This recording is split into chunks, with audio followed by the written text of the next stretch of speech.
Okay, first basic question. Should I have an internal audit department and why? First thing you need to ask yourself is what type of company do I have? If it's a public company, you're required to comply with Sarbanes-Oxley. If you're over a certain amount of revenue, and it's a given, it's a requirement that you have an internal audit department. If you're a nonprofit, it's not required that you have one. Or if you're a smaller company that doesn't have to comply with Sarbanes-Oxley, you don't need to have one. But the question you need to ask yourself is, what is your risk appetite?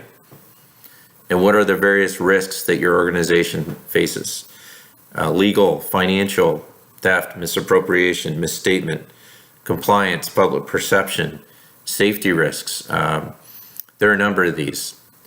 And then you have to really ask yourself, do I have a system in place that adequately safeguards or protects from those risks?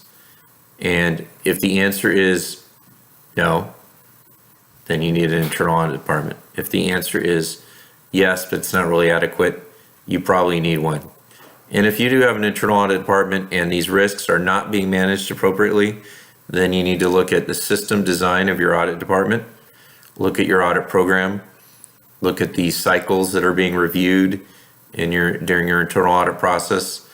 And then the last component is to speak with your auditors. There are external auditors. There's internal audit, which is basically usually performed by internal staff who know the operations.